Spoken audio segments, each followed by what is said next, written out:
Pemirsa, ramai polemik AKBP Bintoro mengungkap cerita sadis dua tersangka kejahatan seksual dan pembunuhan di sebuah hotel di kawasan Senopati, Kebayoran Baru, Jakarta Selatan pada April 2024. Terungkap dua tersangka Arif Nugroho dan Bayu Hartanto mencekoki remaja putri di bawah umur dengan obat-obatan dan melakukan kejahatan seksual. Korban akhirnya tewas. Polisi menjerat dua tersangka dengan 3 pasal berlapis. Pasal-pasal tersebut adalah pasal 338 pembunuhan 15 tahun penjara, pencabulan dan eksploitasi anak 15 tahun penjara, serta kepemilikan senjata api 20 tahun penjara.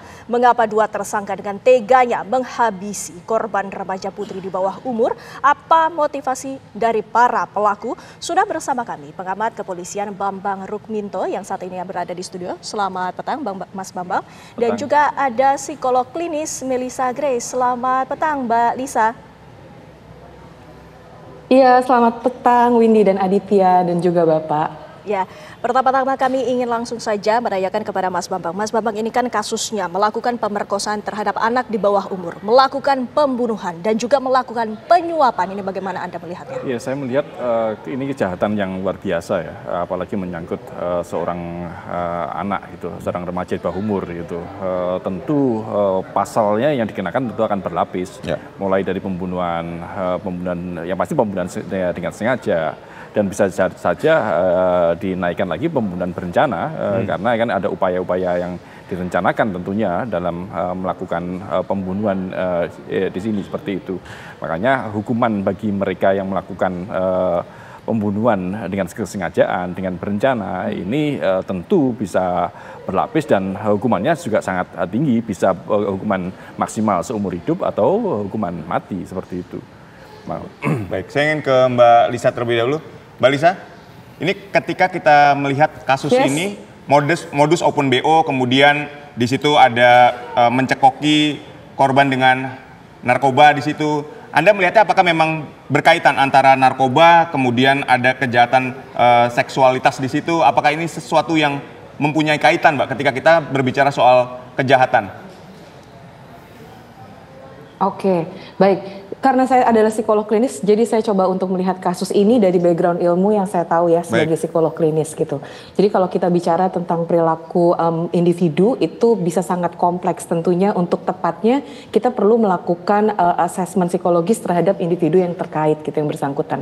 Tetapi kalau melihat kasus ini bahwa tema besarnya adalah ada sekelompok pria gitu yang melakukan tindakan kriminal yang kemudian berujung kematian gitu pada gadis di bawah umur. Nah, mungkin kita bisa lihat dari sekelompok pria ini, apakah semuanya ini berperan sebagai inisiator atau ada yang juga menjadi follower.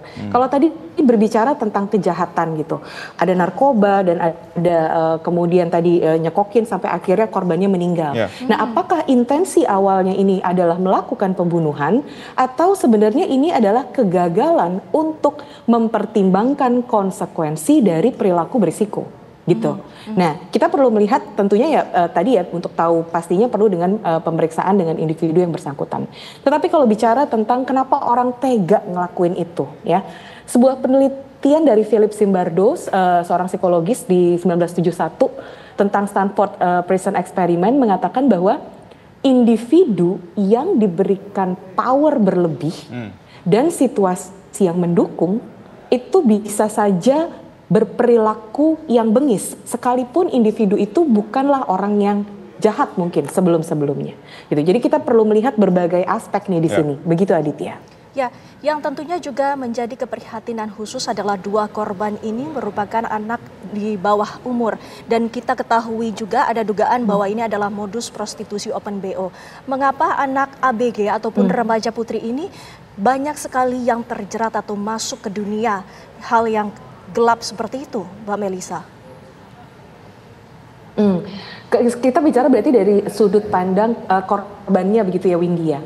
Kalau kenapa seseorang bisa masuk terjerat di dalam dunia itu? Motifnya bisa macam-macam. Satu, mungkin kurangnya dari edukasi yang diberikan selama dia individu ini dibesarkan gitu. Lalu bagaimana kemudian caregiver, orang tua, kemudian lingkungan itu mengajarkan si anak ini untuk kemudian ada di dalam pola penyelesaian masalah yang sehat gitu.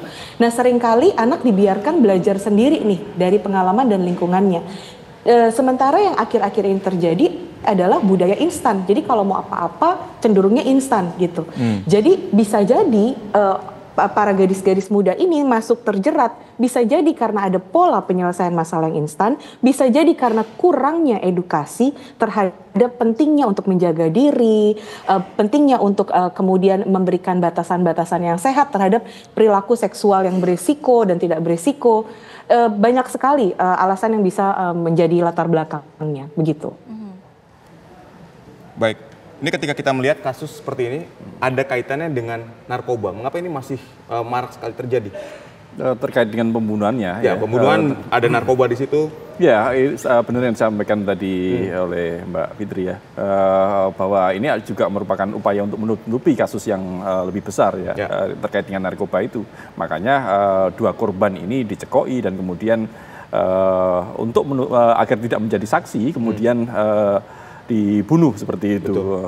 Makanya memang ini menjadi keprihatinan kita, dan kasus-kasus seperti prostitusi anak ini memang saya melihatnya sudah mulai marak gitu loh. Dengan adanya teknologi aplikasi micet kalau sekarang menjadi tren ya di kalangan anak muda, itu jauh masuk. Saya kemarin beberapa waktu yang lalu menemui kasus seperti ini dan sudah saya sampaikan ke kawan-kawan di Polda Jawa Timur misalnya seperti itu, dan kalau ingin ditelusuri lebih jauh, apalagi sekarang di kepolisian ada Direktorat Perlindungan Perempuan dan Anak ya, itu harus segera dimaksimalkan agar kasus-kasus seperti ini tidak terulang gitu, karena generasi muda ini harus diselamatkan dari hal-hal seperti itu. Apa sebenarnya hukumannya yang tepat agar ada tindakan jera terhadap para pelaku ini? Pasti yang tadi terkait dengan pembunuhannya sendiri ya pasti pasal-pasal berlapis tadi terkait dengan pembunuhannya. Tapi terkait dengan narkoba, saya melihat bahwa terkait dengan narkoba ini upaya penindakannya masih lemah ya, apalagi kalau kita melihat beberapa kasus kemudian muncul ada upaya penyuapan, pemerasan dari kepolisian. Artinya pihak-pihak terkait penegak hukum ini juga masih belum begitu tegas ya untuk menindak para pelaku pengguna narkoba. Karena kalau melihat dalam konteks pembunuhan ini kan dua orang tersangka ini kan adalah pengguna gitu loh, belum masuk dalam pengedar seperti kategori pengedar seperti itu. Makanya terkait dengan pengguna narkoba ini memang juga harus ada pengawasan yang lebih ekstra, baik melibatkan pihak kepolisian maupun BNN seperti itu. Karena kalau tidak ya apalagi jangan sampailah kawan-kawan di kepolisian ini main-main dengan kejahatan ekstraordinari narkoba ini, meskipun ini bagi pengguna seperti itu. Baik, narkoba, kemudian di situ ada prostitusi, selanjutnya ada upaya penyuapan terhadap pihak kepolisian. Anda menilainya seperti apa? Ya, memang sangat memprihatinkan sekali ya. Ini kalau kita melihat kasus ini, apakah ini penyuapan atau ini pemerasan, tentu masih bias ya, masih harus ada penyelidikan lebih dalam ya. Tapi harapan saya kepolisian ini lebih transparan dan objektif dalam menangani kasus ini, karena kalau tidak, kalaupun ini terjadi penyuapan, bukan pemerasan, keduanya sama-sama merupakan delik korupsi seperti itu, ada gratifikasi dan sebagainya. Dan ini tentu juga harus ada proses pidana bagi mereka yang menyuap maupun yang menerima suap. Karena kalau tidak ini akan mendegradasi moral kawan-kawan kepolisian yang masih baik gitu. Makanya proses pidana itu wajib dilakukan bagi mereka yang menerima suap di penegak hukum yang menerima suap seperti itu. Nah, pertanyaannya apakah penanganan dari pihak kepolisian ini sudah transparan atau belum? Mas Bambang ditahan dulu, dijawab usai jeda. Pemirsa, kami akan kembali sesaat lagi. Anda kembali di Kabar Petang, kita lanjutkan kembali diskusi kita. Saya ingin ke Mas Bambang sekali lagi. Mas Bambang, ini ketika kita berbicara tadi Anda juga sudah membahas soal prostitusi di situ, narkoba di situ. Nah, tapi yang menarik adalah kepemilikan senjata api. Ini kan juga seolah-olah jadi mudah semua nih terjadi di Indonesia. Iya, kepemilikan senjata api ini kalau kita melihat peraturan Kapolri ini kan terkait dengan senjata non organik milik kepolisian, artinya bisa dimiliki oleh masyarakat, tentunya dengan izin yang sangat ketat yang dikeluarkan oleh Bapintelkam. Tapi faktanya memang pengawasan terkait dengan penggunaan senjata api non organik ini yang dipegang oleh anggota masyarakat tertentu ya, karena hanya beberapa orang saja yang memenuhi syarat-syarat untuk bisa menggunakan senjata api di luar kepolisian. Mereka karena profesi tertentu yang membahayakan, kemudian juga ada untuk olahraga dan sebagainya. Tapi tadi saya sampaikan pengawasannya tidak ketat. Makanya senjata api yang ada di tangan masyarakat ini bisa disalahgunakan gitu. Makanya kalau kita ingin menelusuri lebih lanjut terkait dengan senjata api ini juga harus dicek siapa yang mengeluarkannya. Dari mana distributornya dari mana saja, dia membeli dari mana saja, yang memberikan izin siapa. Hal seperti itulah seharusnya diungkap, dan selama ini seringkali dalam kasus-kasus senjata api yang beredar di masyarakat berhenti sampai di situ saja, tidak terungkap dari tidak dilusuri siapa distributornya, siapa yang memberikan izin, dan inilah menjadi kelemahan kita seperti itu. Makanya penyalahgunaan senjata api itu seringkali marak karena izin diberikan, tetapi kontrol dan pengawasannya nyaris sangat lemah. Seperti itu. Kepemilikan senjata api ini juga menarik Mbak Melisa. Kami juga ingin mendengarkan pendapat Anda bahwa senjata api tersebut ditemukan oleh pihak kepolisian di tempat kejadian perkara. Apakah senjata api ini bisa digunakan oleh pelaku sebagai bentuk untuk intimidasi terhadap para korban? Mbak Melisa.